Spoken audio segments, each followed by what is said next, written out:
자, 오늘은 그 훈련의 복 22번째 감사 2. 지난주는 과거에 대한 우리의 삶과 사랑과 환경에 대해서 또 모든 일들에 대해서 감사할 수 있는가. 여러분 일주일 살면서 한번 점검해 보셨나요? 여러분 마음속에 과거에 어떤 일이든 또 어떤 사람이든 환경에 대해서 전혀 원망과 불평이 없고 못마땅이 없고 거슬림이 없고 그냥 감사로 받아들이는 것. 그게 안 됐다면 시간이 흐른다고 해서 그냥 지나치지 마시고 해결하시면 좋겠고. 자, 오늘 우리 본문의 말씀을 가지고 감사 2번째를 통해서 말씀의 은혜를 받기를 원합니다.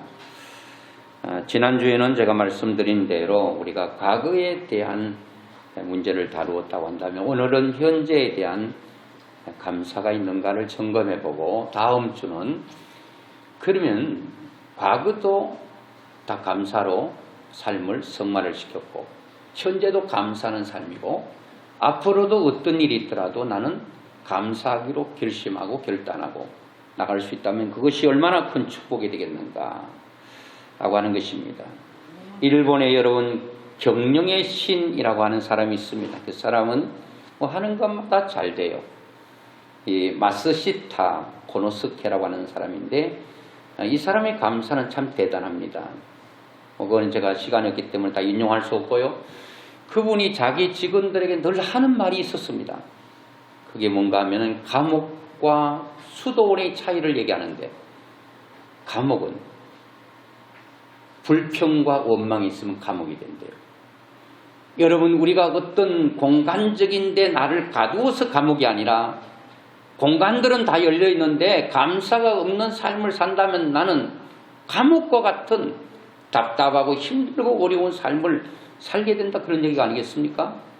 감옥에 있더라도 그 사람이 어떤 공간 속에 매여 있더라도 그 마음속에 감사가 있다면 그 공간을 초월하는 게 되지 않겠습니까? 그런데 이제 감옥은 불평과 불만이 있는 곳이래요. 수도원은 감사가 있는 곳이래요.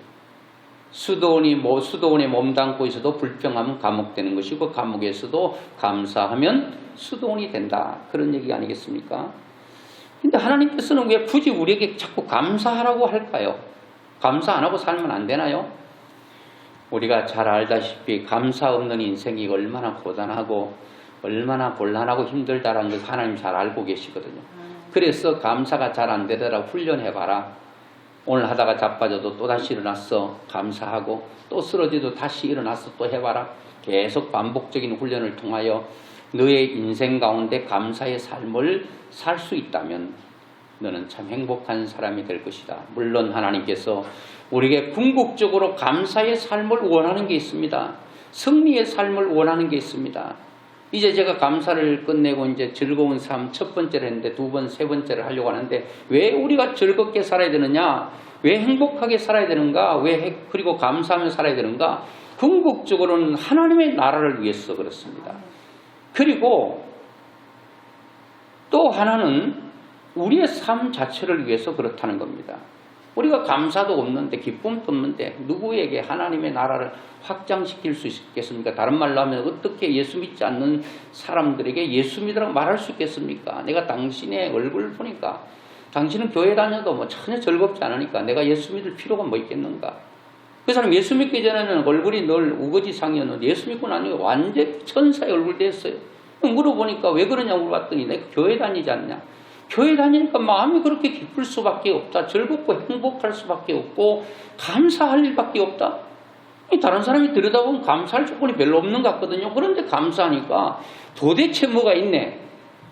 이게 정인의 삶이고 이런 삶을 통하여 믿지 않는 사람들에게 복음이 증거되고 복음이 없는 사탄의 나라를 하나님의 나라로 바꾸는 그런 놀라운 역사를 일으키기 위한 것입니다. 이게 꼭 하나님만을 위한 게 아니라 여러분 삶의 자체를 위해서도 그렇다라고 하는 것입니다. 여러분 우리가 보면 과거나 현재나 비슷한 것 같죠. 현재는 영원히 존재하지 않는 것 같습니다. 딱 지금 하면 바로 과거가 되고 그렇게 되는 거예요. 그런데 현재라고 하는 것은 지금, here and now, 지금 계속. 어떤 거는 과거로 끝나버린 인생이 있습니다. 문제도 끝나버려서 과거. 그 끝나버린 것도 계속 원망하는 사람이 있고, 어떤 사람 끝나버린 것은 그것을 감사로 승화시키는 사람이 있다고 그랬죠. 그런데 문제는 과거의 어떤 시점부터 시작해서 과거 이 현재형으로 계속 오고 있는 것. 예를 든다면요.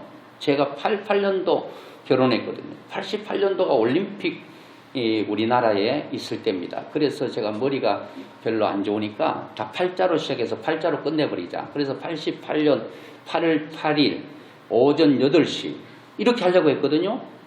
그때는 뭐 저녁에 저녁에 이제 결혼식 하는데도 지금은 있어요. 그때는 뭐 야간 결혼하는 게 별로 없었어요. 그래서 야간이 없으니까 그럼 주간하자. 주간하려고 봤더니 저는 8시에 일어날 수 있는데 다른 사람들이 8시에 일어나가지고 결혼식에 참석할 수 있겠는가. 그래서 노배려 아니겠습니까? 노배려라 가지고 그냥 시간을 다 일어날 수 있는 시간에 했습니다. 그런데 제가 88년도 결혼했거든요. 8월 8일 하려고 했는데 올림픽이 있어서 나라에 양보하고 우리 11월 26일 날 했어요. 그런데 여러분 그때 제가 아내하고 결혼했습니다. 35년 이렇게 살잖아요. 또 4년을 또 사귀었으니까 거의 40년을 함께 지내오고 있습니다.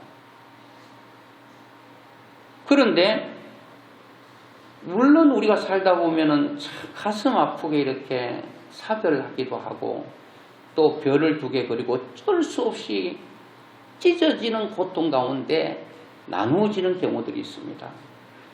지금 나누어지는 가정에 대해서 함부로 설교도 못합니다. 너무 많으니까요. 잘 살고 있는 걸 얘기하면 그렇지 못한 사람이 있기 때문에 참 이렇게 이제 설교도 많이 신경을 써야 되는 것은 사실입니다. 결혼해서 지금까지 하나님 은혜 가운데 잘 살고 있습니다. 그리고 자녀들이 또 태어났습니다. 그런데 만약에 결혼하기 전까지는 제가 아내가 너무 이쁘고 너무너무 좋았어. 결혼했어요. 결혼 딱 하고 생각하니까 아니네. 그때부터 아닌 삶을 35년 동안 살아온다고 생각해 보세요. 아이고 이것도 못마땅하고 저것도 거슬리고 도대체 결혼하기 전에 내가 왜 눈이 삐었던가 눈이 완전히 그냥 그랬던가 하면서 자기 눈을 원망하고 그래서 눈을 막 찔러버리고 왜 눈이 무슨 죄가 있습니까? 그러면서 가슴을 치고 한평생을 살아가는 사람이 있거든요. 그때는 키 좀 큰 줄 알았더니 결혼하고 봤더니 아이고 짧아도 너무 짧아. 이렇게 돼요. 결혼하기 전에는 좀 몸매가 괜찮은 줄 알았더니 결혼하고 봤더니 이거 아니야. 어떻게 할 거예요? 계속 과거에 있는 일을 지금까지 계속 이어서 지금 현재 지금 here and now 지금 이 순간 그런 일들이 있을 때에 여러분들은 과연 그런 일 없습니까? 과거로부터 지금까지 또 지금 또 발생하는 일들 이런 것에 대해서 여러분은 어떤 마음으로 어떤 식으로 받아들이고 있었어요? 모든 것이 감사하나요? 결혼하신 분 남편 참 괜찮다. 참 내가 결혼하기를 잘했지. 내가 선택 가운데 제일 잘 선택한 게 있다면 결혼한 선택이야. 물론 여기 하나님의 계획도 있었지만 제가 인간적으로 이렇게 생각하면 결혼한 것보다 더 큰 로또는 없었어. 요즘 또 로또를 다른 때 해석하더라고요. 우리 부부는 로또야. 그래서 어쩌면 로또를 그렇게 얻으셨어요. 그랬더니 안 맞아도 너무 안 맞아. 너무 안 맞아서 로또래요. 안 맞아서 산다는 게 얼마나 힘들겠어요. 모든 것이 마찬가지입니다. 여러분. 직장 지금 30년 동안 들어가면 첫날부터 마음에 안 들어. 첫날에 그만두려고 했어. 그만두려고 봤더니 아이고 아내가 왔다 갔다 하고 또 토끼 같은 새끼들이 왔다 갔다 하고 그만둘 수가 없는 거예요. 죽지 못해 지금까지 끌어오는 그 인생이 얼마나 힘들겠어요. 집에 오면 자기의 경영자를 욕하고 직원을 욕하고 세상에 그렇게 못된 사람 다 우리 회사 다 모여 있는 것 같다고. 어쩌면 모여 있어도 다 그런 사람들만 뽑았는지 모르겠다고 이렇게 불평하는 사람이 있거든요. 반대로 모든 것을 감사로 받아들이는 사람이 있어요. 오늘 저는 감사가 되어지는 사람은 특히 말할 거 없습니다. 그거 뭐 감사 잘하고 있는 거 건드릴 필요 없잖아요. 제가 여러분과 함께 말씀을 생각하려고 하는 것은 지금 현재의 삶이 감사가 되지 않는 분들, 그런 분들에 대한 말씀을 함께 나누고자 하는 것입니다. 지난주도 말씀을 함께 했는데 누가복음 17장, 여러분 17절에 보면 예수님께서 10명의 문둥병자, 한센시병을 가진 사람에게 한 사람이 와서 살해했죠. 감사했죠. 그런데 9명이 어디 있느냐? 감사는 한 사람을 통해서 감사를 잃어버린 9명을 지금 찾고 있다는 거예요. 하나님은 지금 또 잘난 사람, 똑똑한 사람, 가진 자 이런 사람을 찾는 것이 아니라 하나님께서 찾으시는 분 가운데서 예배하는 자를 찾으시고 하나님은 오늘 또 감사하는 자를 찾고 계시는 줄로 믿습니다. 주님께서 찾고 있는 감사자가 여러분과 제가 되기를 주의 이름으로 축원합니다. 우리 명성좋은교회가 감사를 찾으시는 하나님 앞에 감사를 많이 올려드리는 그런 교회 됐으면 좋겠습니다. 여러분의 가정이, 여러분의 공동체가 하나님께서 찾으시는 그런 감사의 공동체들이 되면 얼마나 좋을까 하는 것입니다. 오늘 여러분 본문에는 블레셋 사람들이 이스라엘과 끊임없이 대적해오고 블레셋 때문에 이스라엘 백성들은 하루도 마음 편한 날이 없습니다. 바람 잘 날이 없다는 거예요. 내 인생 마음속에 늘 여러분 태풍이 불고 있다면 얼마나 힘들겠습니까? 잦아질 데가 없고 늘 내 마음은 요동친다고 하면 얼마나 불안하겠습니까? 여러분 오늘 본문에도 보면 블레셋 사람의 존재라고 하는 것은 7장 7절에 보니까 이스라엘 자손이 미스바에 모였다 함을 블레셋 사람들이 듣고 그들의 방백들이 이스라엘을 치러 올라온지라 이스라엘 자손들이 듣고 블레셋 사람들을 뭐 했다고요? 두려워하여. 오늘 여러분들을 두렵게 하는 것이 무엇입니까? 여러분들의 끊임없이 시비를 걸고 도전하는 그런 전쟁과 같은 그런 일들이 무엇입니까? 여러분 무엇이 여러분을 두렵게 하고 있습니까? 지금 여러분을 두렵고 힘들게 하는 존재가 무엇입니까? 이 문제가 사라져야 우리는 감사할 수 있고 있다 하더라도 감사할 수 있을 텐데요. 이게 이제 후로 넘어가면 다윗에 대한 얘기도 똑같이 나옵니다. 17장에도 보면 지금은 7장이지만 10장 더 넘겨서 11절에 보면 사울과 온 이스라엘의 블레셋 사람의 이 말을 듣고 놀라 크게 두려워하니라. 이제는 엄청나게 두려운 거예요. 누구부터? 왕부터 벌써 두려워서 벌벌 떠니까 백성들은 오죽하겠습니까? 이게 누구 때문입니까? 블레셋 거장 골리앗이 산 언덕에서 우리 뭐 같이 싸울 필요 있는가? 대표들이 나와서 한번 싸우자. 아침마다 소리 지르고 하니까 다 쥐구멍에 다 들어가 버리고 사울도 왕궁에 나오질 않습니다. 그냥 뭐 군인들이 있지만 군인들도 뭐 나와 있지만 몸만 나와 있지 마음은 이미 패배하고 있는 거예요. 이렇게 크게 두려워하는 일이 생겼다는 거예요. 누구로 말미암아? 블레셋 사람들을 통해서. 그리고 24절에 보니까 17장 24절에 보니까 이스라엘 모든 사람이 그 사람을 보고 심히 두려워하여 그 앞에서 다 도망해버린 거예요. 골리앗이 소리치면 모든 사람이 풍비박산이 돼서 다 도망가버리는 거예요. 오늘 여러분이 놀라게 하고 여러분을 두렵게 하고 여러분 근심 걱정하게 하는 전쟁과 같이 끊임없이 여러분을 도전해오는 것이 무엇입니까? 여러분 그런 것이 건강입니까? 아니면 물질입니까? 무엇입니까? 아니면 인간관계입니까? 아니면 사업의 어떤 문제 때문에 그렇습니까? 지금 이것은 현재입니다. 현재 이스라엘 백성들이 대처하고 있을 때의 현재 상태를 말하고 있습니다. 이게 여러분 이틀, 3일, 10년, 20년 계속 온다고 생각해 보세요. 이 사람의 인생은 여러분 참 힘들 것입니다. 그런데 이런 두려움과 공포와 근심과 걱정 모든 문제를 하나님께서 깨끗이 그냥 순간에 해결했다는 겁니다. 그게 오늘 본문 말씀이죠. 그래서 하나님께서 이스라엘 백성들을 블레셋과 싸우면서 현재 이기게 하셨고 여기까지 도우셨다고 하는데, 어떻게 할 때 하나님은 도우시는가? 누구를 도우시는가? 하나님 다 도우시겠지만 오늘 7장 3절에 보면 이렇게 말합니다. 사무엘이 이스라엘 온 족속에게 말하 이르되 만일 너희가 전심으로 여호와께 돌아오려거든 이방 신들과 아스타롯을 너희 중에서 제거하고 너희 마음을 여호와께로 향하여 그만을 섬기라. 그리하면 너희를 블레셋 사람의 손에서 건져내시리라. 나를 두렵게 하고 힘들게 하는 것은 여러분 블레셋인 줄 알지만 여러분을 두렵게 하는 게 블레셋입니다. 블레셋 백성입니다. 그게 돈이 그렇든 건강이 그렇든 사업이 그렇든 나를 힘들게 하고 두렵게 하는 것은 블레셋이라고 본다면 이거를 누가 제거해 주겠다는 겁니까? 이스라엘 백성들이 블레셋을 제거할 수 있는 능력도 힘도 없기 때문에 여호와께서 그렇게 해주는데, 그렇다면 내가 블레셋을 물리치라. 그런데 너가 나에게 할 일이 있다. 그게 뭔가 하면은 여호와께로 돌아오라는 겁니다.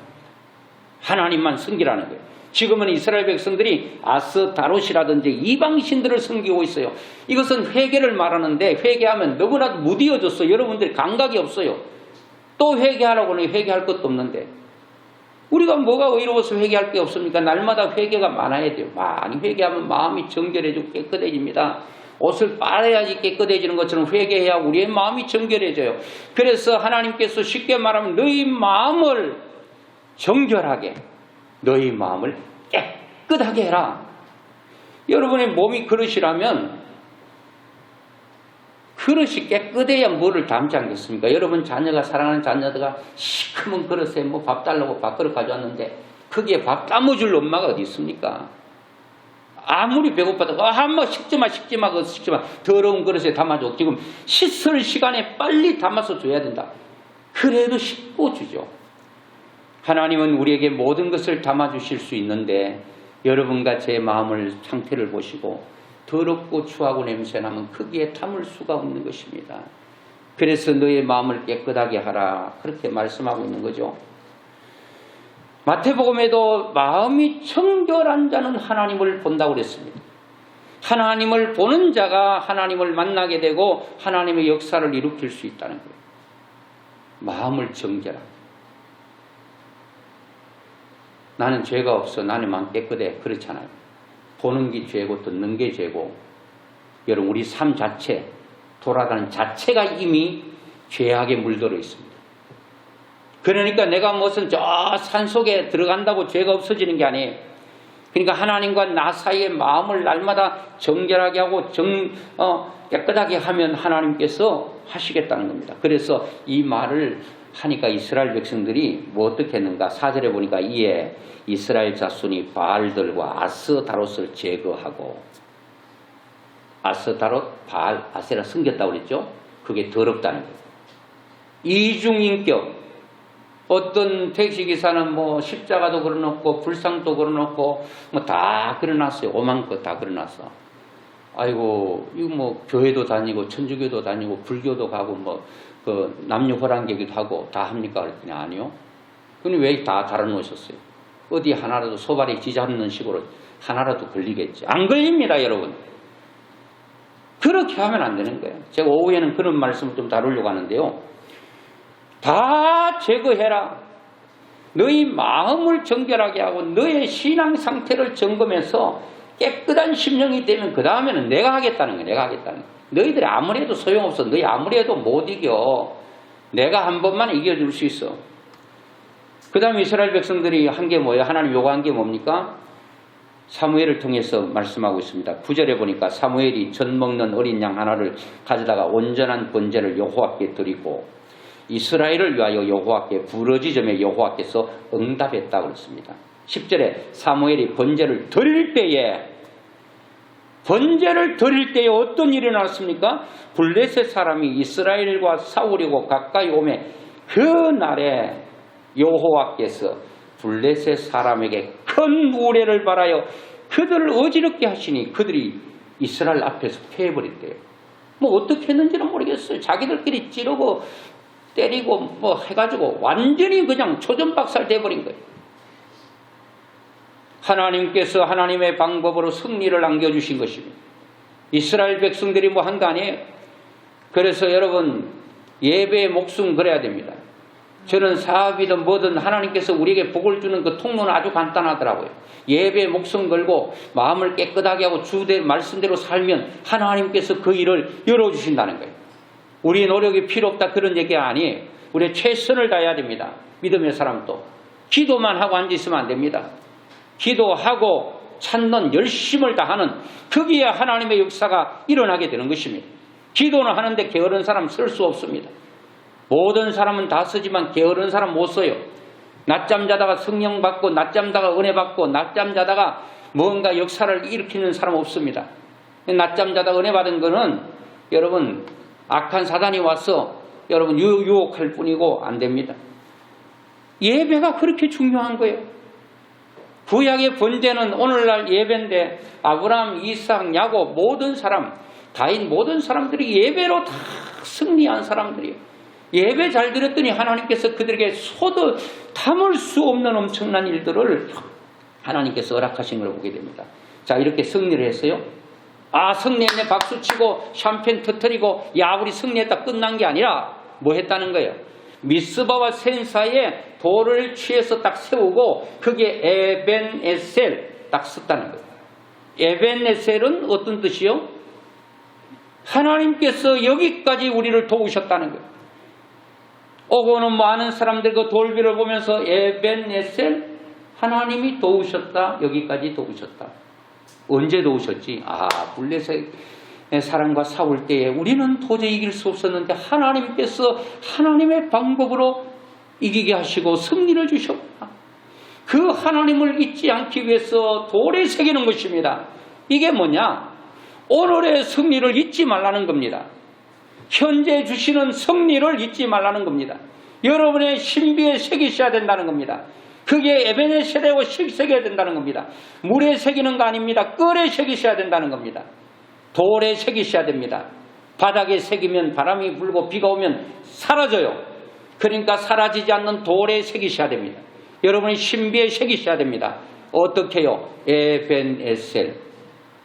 하나님께서 2022년 몇월몇에 하나님께서 나를 이렇게 도우셨지. 에벤에셀. 7월 달에도 에벤에셀, 8월 달에도 에벤에셀, 8월 달에도 8월 1일에도 에벤에셀, 2일 날도 에벤에셀 쫙 하고 2022년 마무리 지을 때에 통째로 에벤에셀 되신 하나님을 우리 조금 전에 불렀던 찬양을 손들고 하나님께 돌려드릴 수 있다는 것입니다. 감사는 여러분 선택이 아닙니다. 필수입니다. 선택 사항이 아닙니다. 선택 과목이 아닙니다. 하나님은 감사하는 자를 찾고 계신다. 자, 그렇다면 하나님께서 우리들은 어떤 하나님께 감사해야 되는가? 첫째로 보면 지금도 우리를 위하여 나를 위하여 일하고 계시는 하나님께 감사해야 된다. 하나님이 나를 위해 우리 교회를 위해 여러분 가정을 위해 여러분 사업을 위해서 뭐 하고 계시니 감사해야 됩니까? 일하고 계시니까 감사해요. 언제 일하세요? 지금 일하고 계세요. 지금 예배드리는 이 순간 또 하나님은 우리의 마음을 만지시기 위해서 일하고 계시는 분인 줄로 믿습니다. 과거에만 일하신 분이 아니라 미래에만 하실 분이 아니라 현재에 일하신다는 믿음의 사람들이 조금 여러분 이해 안 되는 게 뭔가 과거에는 홍해도 가리셨고 과거에는 광야에서 만나와 메추라기 먹여주셔서 나 그거 믿는다? 지금은 내 삶에 광야 같은 삶에는 하나님 역사가 없나요? 동일하신 하나님이신 줄로 믿습니다. 어제도 계시고 오늘도 계시고 내일도 계실 그 하나님은 동일하신 분이에요. 구약에 여러분 사람들을 치료했다면 지금 또 치료하실 수 있는 분이라는 겁니다. 구약에 기적을 베푸셨다면 지금 히어 앤 나우라고 지금 이 순간 이 자리에서 하나님은 기적을 베푸고 계시고 베풀 수 있는 분임을 I believe 내가 믿어야 될 줄로 믿습니다. 과거에 하나님은 잘 믿으려고 해요.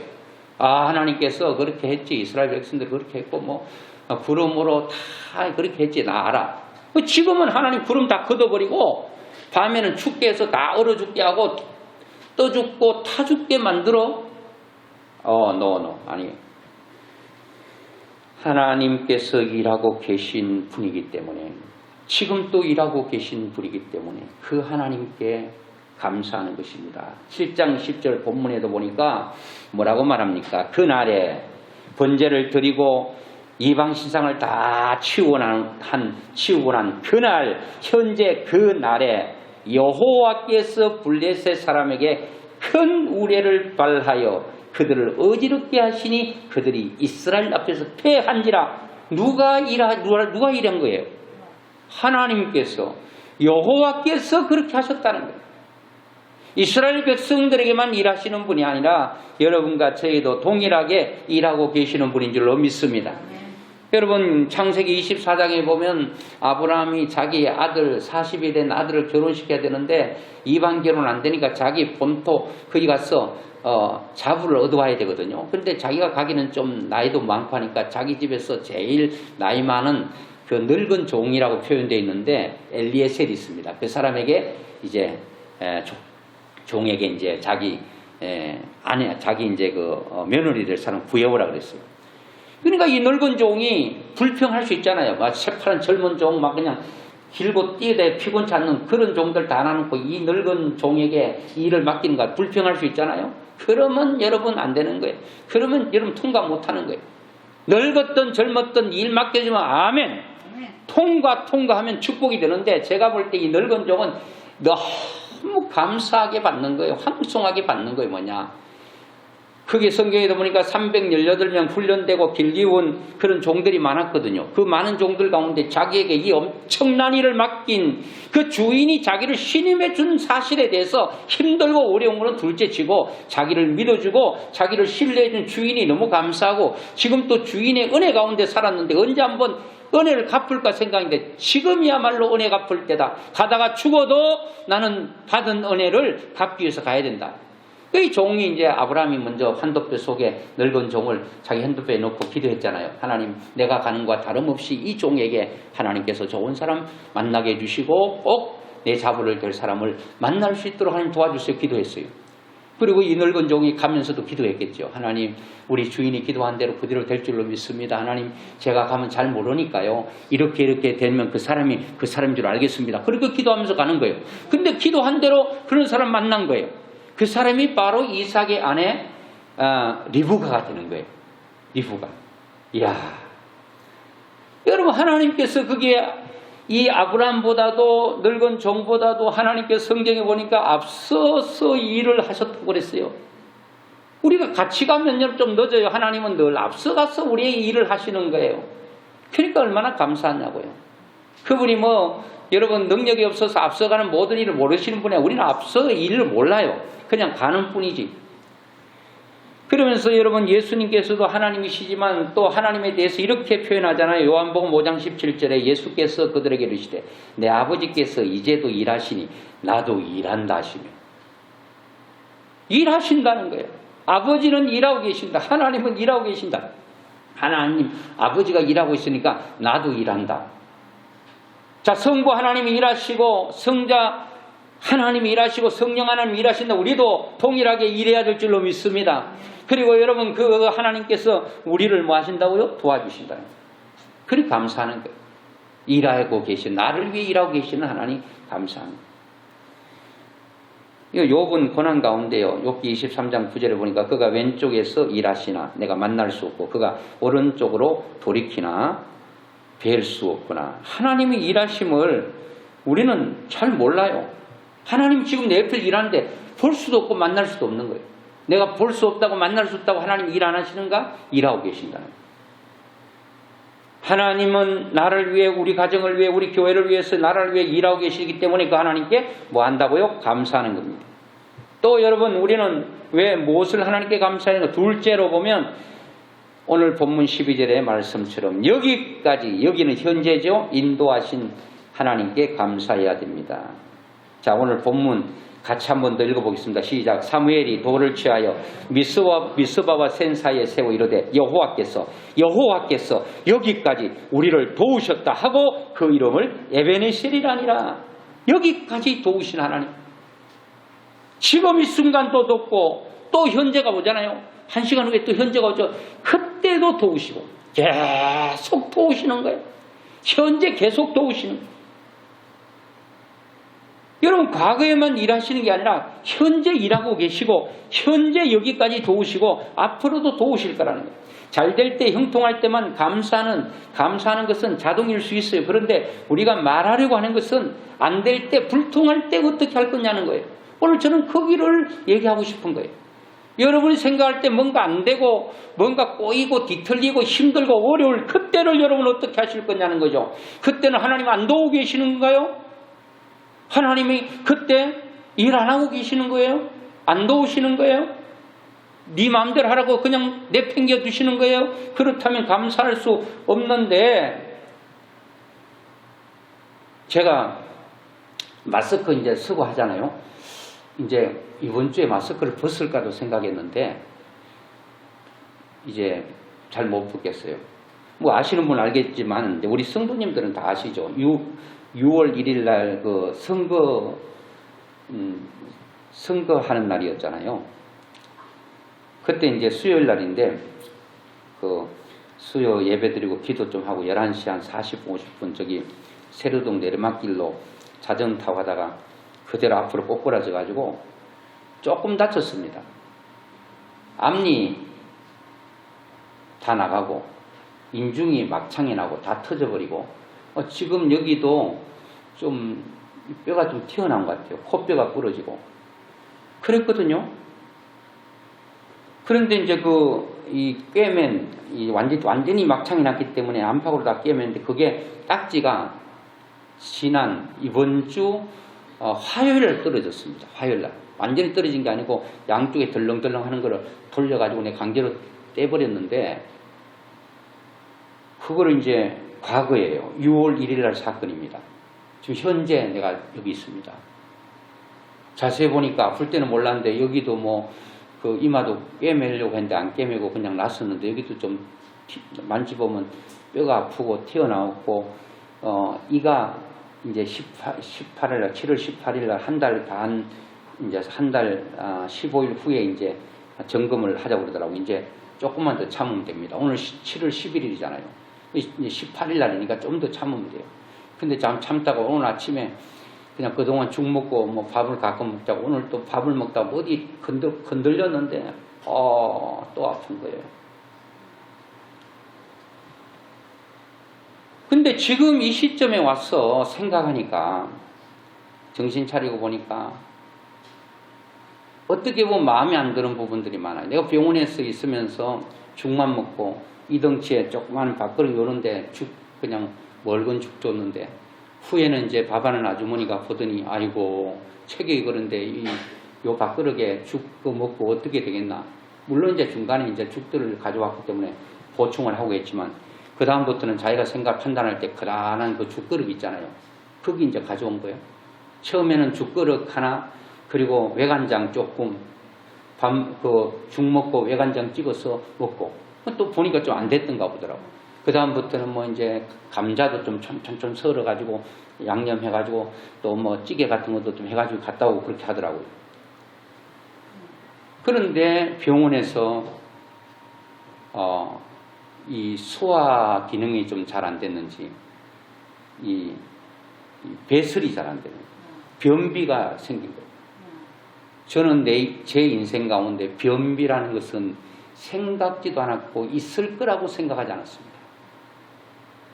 그런데 누가 변비했다 할 때에 그 고통이 얼마나 큰지 잘 몰랐습니다. 그냥 그 정도겠지 뭐. 좀 힘든 정도겠지. 여러분 개가 그냥 막 그냥 그 변을 못 봐가지고 힘들어서 뱅뱅 돌고 그 자리 막 돌면서 힘들어하는 거 봤죠. 그래가지고 애들이 불안전하면 뭐라 그럽니까? 강아지가 똥을 못 나가지고 저렇게 하는 안절부절하는 것처럼 저렇게 한다고 하잖아요. 이야, 왜 그런지는 잘 모르겠어요. 퇴원했잖아요. 그런데 그게 이어지더라고요. 그러면서 생각하는 게 그렇다고 다 경험해 볼 수 없잖아요. 변비 있는 사람의 고통을 알기 위해 또 제가 변비를 걸려보고 뭐 위가 안 좋은 사람이 위가 얼마나 아픈지를 제가 또 위를 경험하고 다 그럴 수 없잖아요. 저도요. 그런데 이런 일들이 내 인생 가운데 없을 거라 단정하지 말고 호언장담하지 말고 그냥 하나님께서 주시겠다고 하면 모든 것이 토도 달지 말고 이유도 달지 말고 그냥 감사하라는 겁니다. 나만 뭐 뱃을 잘하는가? 물론 그렇습니다. 더 잘하는 사람이 있겠죠. 나 직장 다니는 거 뭐 감사할 일인가? 나보다 더 좋은 직장에 더 돈 많이 받고 하는 사람이 있지? 있죠, 물론. 내가 이렇게 건강이 골골이 해도 나보다 훨씬 더 건강한 사람이 있는데 내가 무슨 그 사람과 비교가 무슨 감사할 일. 그런 거 생각하면 감사할 것 아무것도 없습니다. 그냥 감사한 거예요. 제가 여러분 급할 때 119가 다닐 때 저도 좀 비켜줍니다. 차를. 근데 저렇게 급해 길 열어주세요. 급해 할 때에 저기 누가 타고 있는지는 몰라도 제가 급해 그 차를 탈 줄 누가 알겠습니까?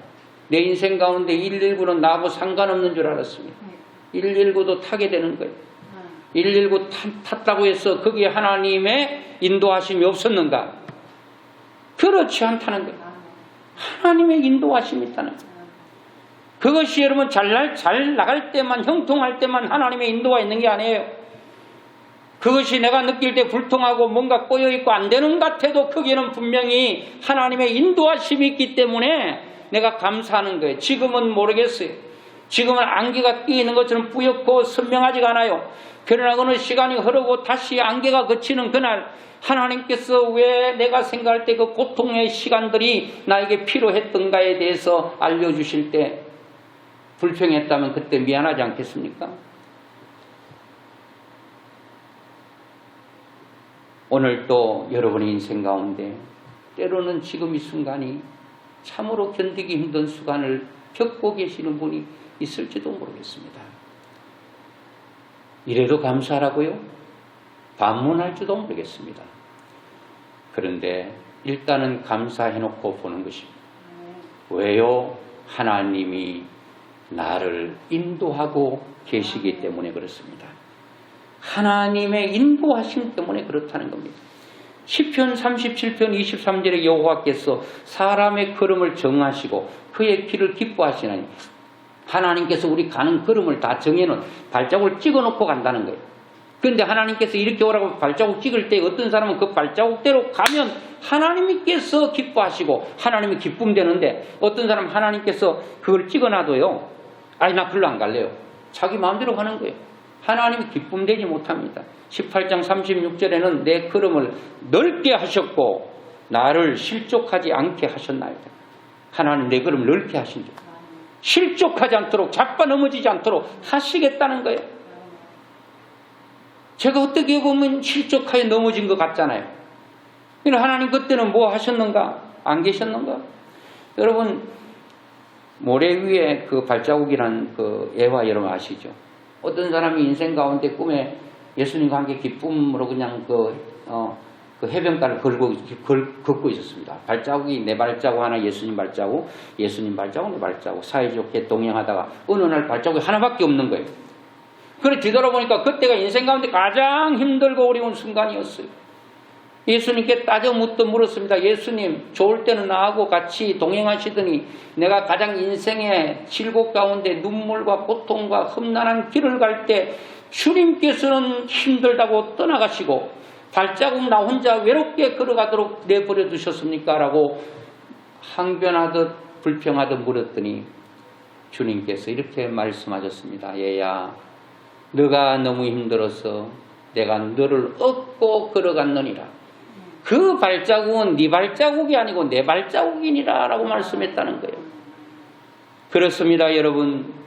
내가 힘들고 어려울 때 버려두지 않아요.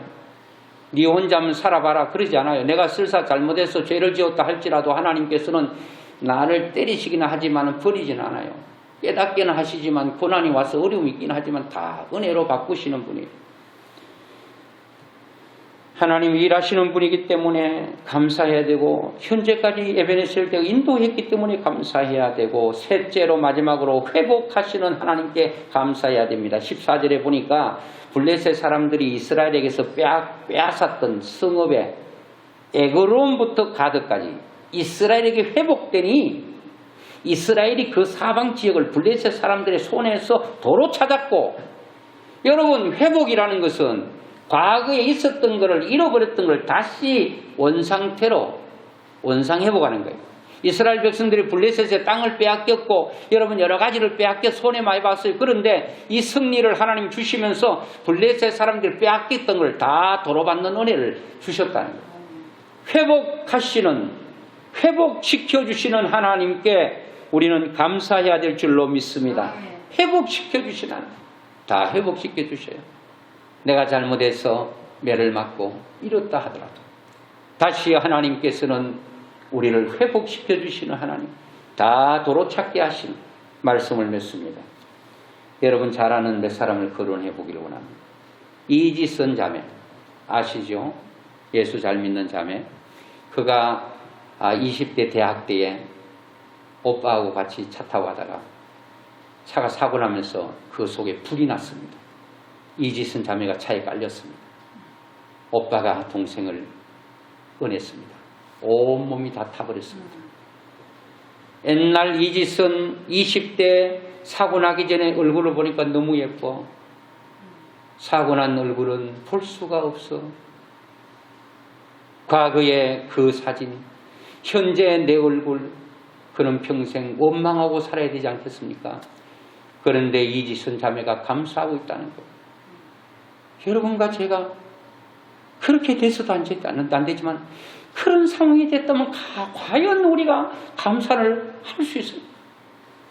그 사고는 과거 일인데 현재까지 그 모든 고통이 그대로 오고 있잖아요. 성령하기를 수십 번, 그래도 어떻게 원상대로 되겠습니까? 그런데 여기저기 다니면서 하나님의 은혜를 말하고 감사를 말하고 있습니다. 다니엘 기도회 때 간정자로 나왔던 대구에 있는 김희아 집사님, 태어날 때 얼굴 반쪽이 붉은 점으로 타고 태어났어요. 엄마가 이 애 데리고 살다가는 내가 평생 힘들겠다 버려버리고 과원에서 살았습니다.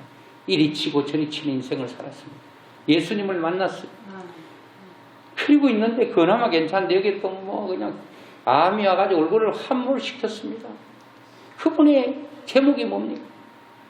감사가 제목이에요. 감사. 마지막으로 송명희 시인은 태어날 때 뇌성마비가 돼서 온몸이 뒤틀린 상태로 태어났습니다. 글자를 하나 쓰려면 20분 걸린다고 그래요.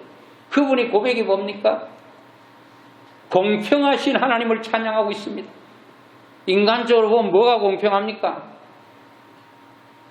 여러분들은 이런 제가 말씀했던 이지선 자매처럼 그런 일이 없어요. 김희아처럼 얼굴에 반점을 가지고 태어나지도 않았습니다. 내성마비 안에 건강한 몸으로 태어났습니다.